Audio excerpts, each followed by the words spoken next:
Good evening.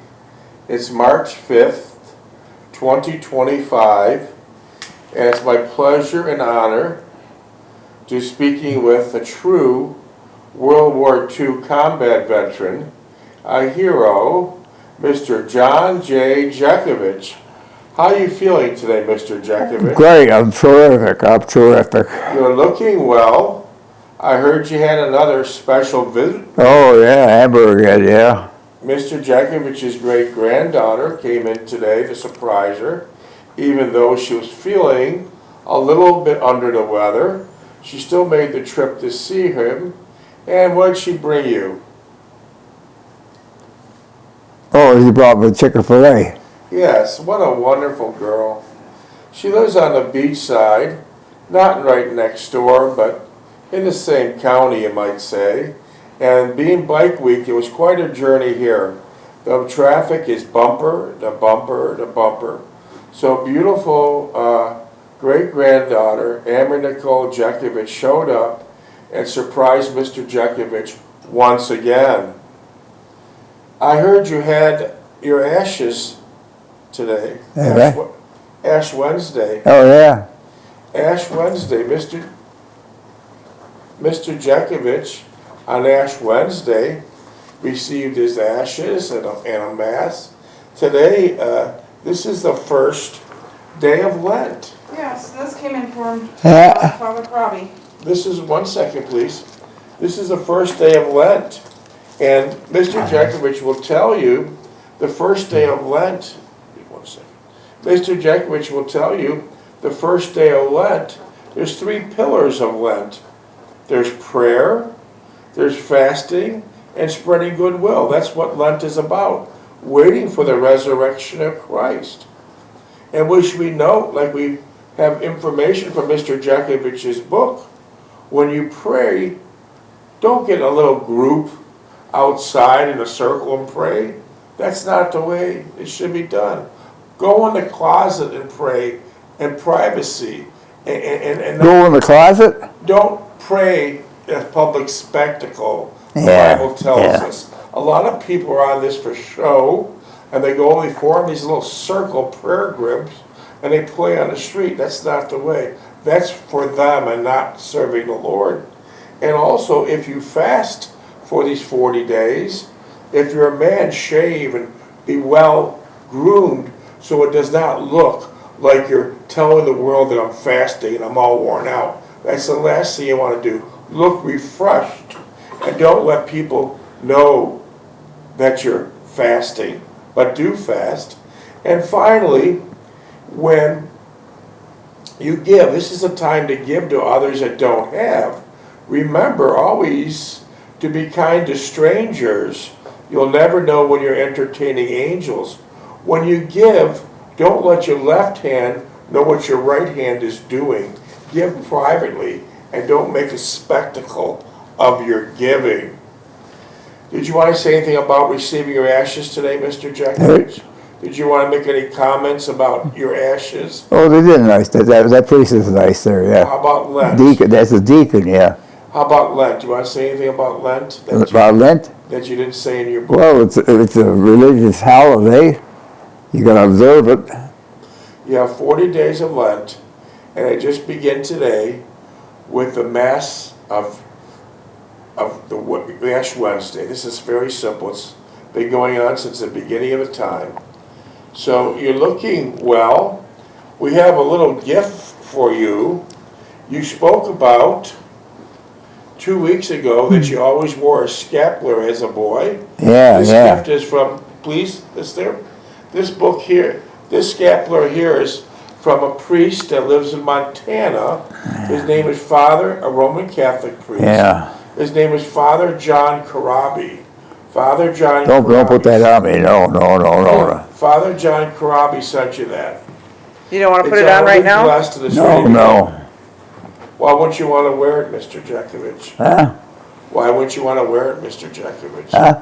Why don't you want to wear the scapular?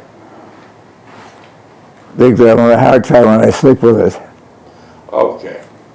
Well, that's understandable. Thank you, Father John Corapi, for sending the scapular in a little book on Lent. That's a beautiful book on Lent, I think. Yeah. That, This one here. yeah. Let me Yeah. see that scapular. And you always said you wore a scapular as a boy. Yeah. Oh, Yeah. I couldn't wear this now. Okay, well, at least you have it. At least you have it. Yeah, I used to wear this all the time. You want to wear it just for the show, and then after the show's over with, we'll take it off of you. Wear it just for the show to make Father John Corapi think you appreciate his gift. Okay, good.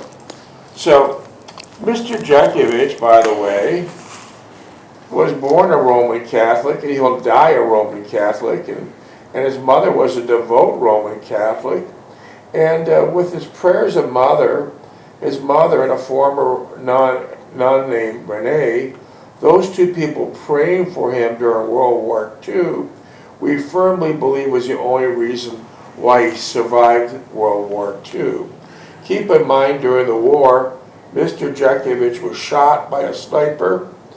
He was bombed with a dirty bomb that still had shrapnel in his leg, and that same bomb blew off his buddy in the foxhole's head. And he has trench foot, frostbite, still bothering him. Lost a hip. He lost a hip. Boy, this guy's been beat up during the war. Shot, beat up, stabbed, shot by a sniper, dirty bomb, trench foot, frostbite. They sent him to a hospital in Paris for 3 months to heal his wounds. And while he still had Band-Aids on, as long as the index finger would work, pull that machine gun trigger, and you're able to walk, what were you considered? Fit for duty. There you go. Mr. Jeckovich was from Company H, the 2nd Battalion of the 291st Regiment of the 75th Infantry Division of the U.S. Army during World War II. Mr. Jeckovich believes yesterday is history, tomorrow is a mystery, and today is a gift. Yes, boys and girls, today is a gift. It's a short dance around the sun, so enjoy every day. For example, look at this World War II hero. He mentioned in one of the readings a few weeks ago, he blinked his eyes at 20, and now he's knocking on the door of 100. Yeah. Didn't you say that? Where the hell did the time go? Yep. Mr. Jeckovich was born in 1925, and now we're in 2025. He'll be 100 years old this year, and he's in perfect health because he basically jogged for 80 years. As a side note, Mr. Jeckovich reads 3 newspapers every morning, and without glasses. So Mr. Jeckovich is knocking on the door of 100. It's knocking. It's knocking. Here it is. He's knocking on the door of 100. Here it is, folks. He's knocking. Well, the pearly gates, the same thing. The pearly gates. Wow. Do you believe in heaven, Mr. Jeckovich? Do you believe in heaven? Oh, yeah. Okay. Well, Mr. Jeckovich, his mind is like a library. He was through the war. He cared for his mother because his father died at 43 from 11 years old to his mother's demise at 89. So his mind is like a library. He wrote this 849-page book. Was it for sale? No. Did you make any money on the book? No. Never for sale. Wasn't the point about money. It was sharing his life with other people, especially younger people, so they could have an easier life. Didn't have to go through the school of hard knocks like he did. An easier life, a better life. And so if you have any questions for Mr. Jeckovich, he'd be glad to speak with you. Or just text Mr. Jeckovich any questions at area code 407-366-0000. So just text Mr. Jeckovich at 407 366 double aught. Take a look on your TV screen. It's a true World War hero. Mr. Jeckovich was in combat, front line, Battle of Bulge, seen hundreds of thousands of deaths to the left, to the right, behind him, in front of him. When Mr. Jeckovich went into the service as a teenager, right out of high school, they called his division the Diaper Division. Why'd they call you? They're all 18, 19-year-olds. All teenagers. There's 33s. Yeah, 33 is a code word, folks, for a teenager in the military. So they affectionately, I should say, called his division the Diaper Division. Yet Mr. Jeckovich was through many wars, most notably one of the bloodiest wars during World War II, the Battle of Bulge, and him and a few hundred soldiers, combat soldiers, held Bastogne until more army troops would come.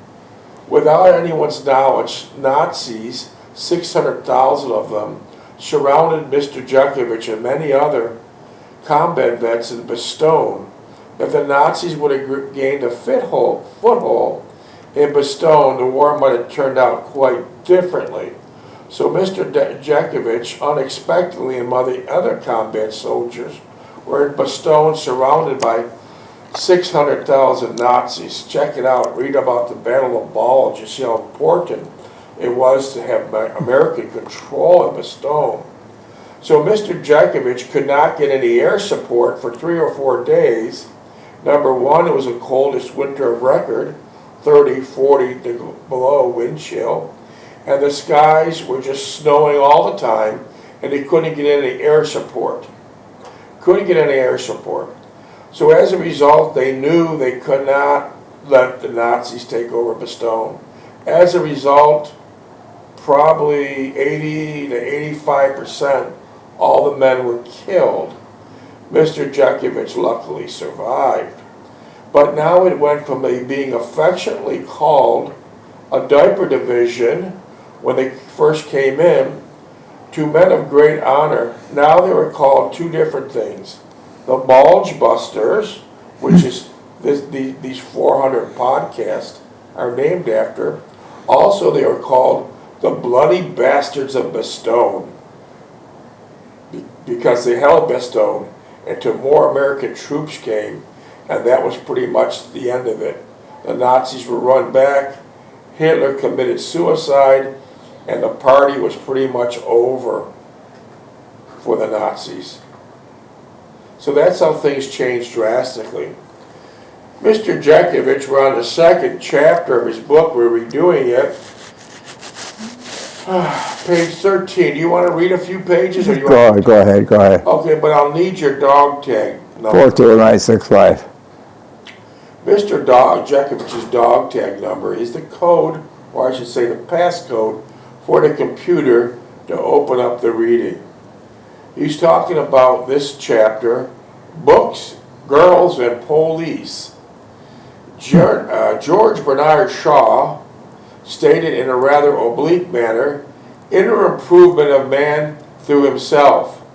He felt that we must live our lives as real people without faults and imperfections, rather rising our hopes into clouds of romantic happiness and passions. That's a good point. He felt that we must live our lives as real people with faults and imperfections. Now here's a good point.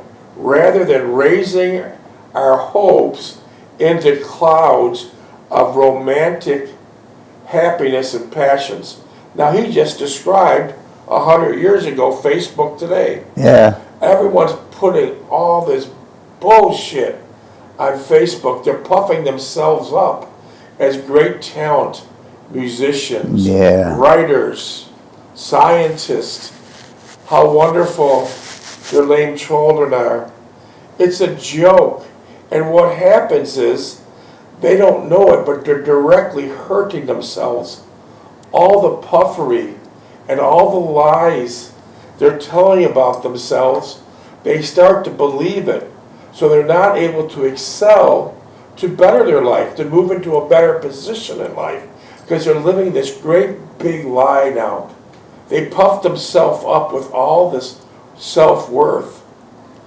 But the reality is, everyone knows it's a lie. You can put a picture of yourself or your kid and you get 1,000 hits. Oh, how beautiful. Oh, I like it. So handsome. And the reality is, the people that tell you this amongst themselves are saying, damn, that lady looks old. Damn, that lady's fucked up in the head. And that's the reality. And exactly in this book that Mr. Jeckovich read almost 100 years ago, George Bernard Shaw, he describes, he didn't have any inkling what Facebook is, he described what Facebook is today. It's pure bullshit.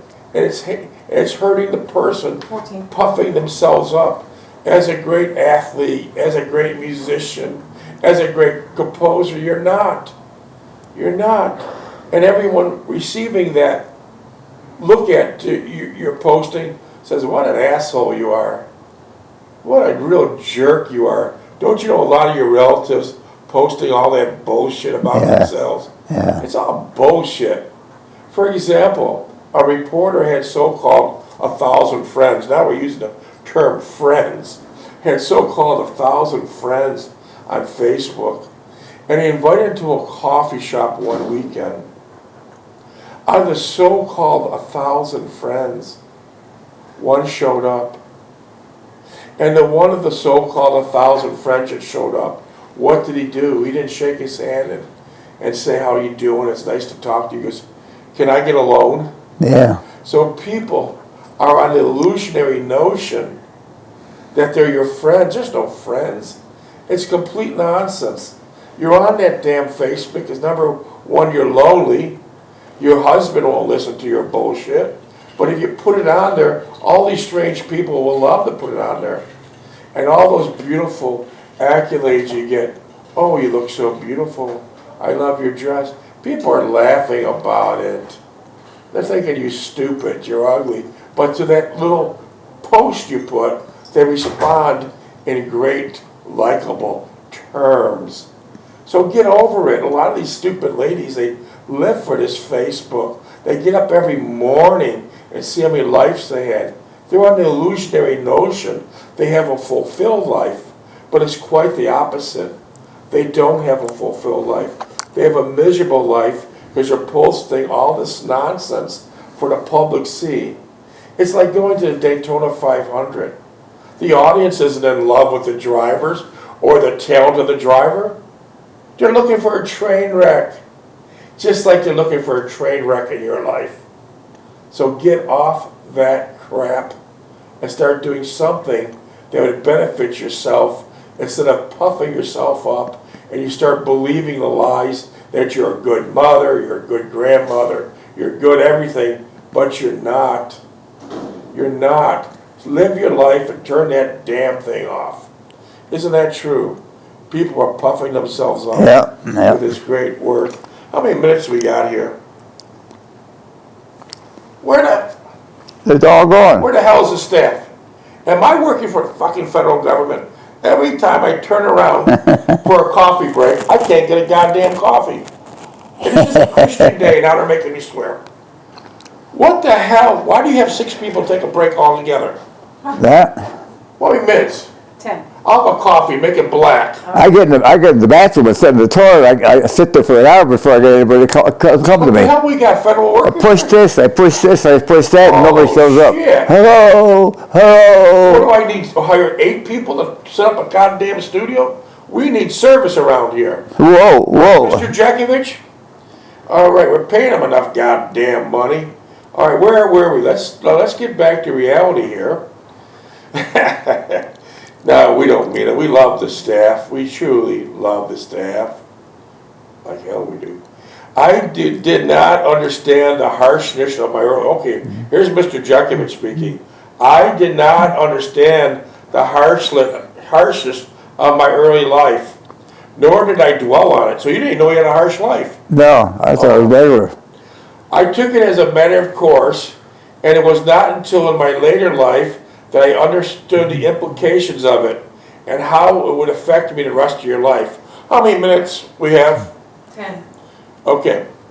Do you want to put this page 13 on hold? You want to catch up on some of your questions? Yeah. Okay. Let's catch up on a couple of your questions. Let's see what we got here. You got them typed up? Yeah, I got some questions for you. You want Sure, go ahead. Where were you stationed at during the war? Oh, in Europe. Okay. So you were in the European theater. European. Would you have rather been in the Pacific theater? My brother? Would you have rather been? No. You were happy where you were. What major battles did you participate in? What major battles? Battle of Bulge. Well, Battle of Bulge it builds up to nothing. That was just a regular battle. Well, Mr. Jeckovich is trying to say the Battle of Bulge has its term, but all battles on the war were very fluid. They run from one battle to the next. Yeah. How did you cope with all the stress and dangers of combat? Combat, staying alive. Yeah, thank God for Renee and your mother. Why did you decide to join the military? I didn't join, I was drafted. And tell us why you 19 years old, I was drafted. Tell us why you didn't enlist and you waited to be drafted. Well, my father passed away at 43. I figured it was my duty to take care of my brother. Okay, so you waited to get drafted, which would take a less... They could drag me in, yeah. Which would have a dirtier position in the war. Most probably draftees went to the front lines like you did. Instead of enlisting, you could have got a better position, but you wanted to spend more time with your mother because there was no one to care for her. For example, your brother, Steve, enlisted, and what did he do? Look, he went in the Coast Guard. What did your brother Well, he got a parents' authorization to go. He enlisted in the Coast Guard when he was young. Okay, but what did your brother Steve do? He was in school. He got school deferments. And then when they finally got a hold of him, they put him in to teach drivers how to drive Jeeps. So there you go. Recruits, how to teach recruits. If you get enlisted, you could have a real easy job like stay in the United States teaching people to drive Jeeps. But if you get drafted, 9 times out of 10, your ass is going on the front line. Front line. What were your hobbies and interests before the war? Woodworking, reading. And to this date, your interests are still hobby. Sure. Woodworking. Yeah. Where were you born and raised? Niagara Falls, New York. Would you ever move back there? No. Why? Why? It's all dumpy now. By the way, when Mr. Jeckovich was raised in Niagara Falls, New York, Niagara Falls was considered a city. You had a population of about 50 or 60,000. Now you fast forward about 60 years, and the population's down to 10 to 11,000, and it's considered a village. Niagara Falls has basically turned into one nasty New York ghetto. Yeah. How did it get that way? Well, Mafia coming. Mafia totally. That's Mafia's headquarters. Mafia totally destroyed it from the greed. They let her choke on the greed, and most of the Mafia are gone. But if you go 1 mile north, you're in a beautiful country of Canada, and Niagara Falls, Ontario, to this date, is so beautiful, you would think you're in Disneyland. Yeah. Minutes, please. You would think you're in Disneyland. Yeah. It's so beautiful. 5.5. 5.5. During Mr. Jeckovich growing up, the Costa Nostra, Mafia, they were all into everyone's life back then. They had all the cops on the payroll, all the politicians on the payroll.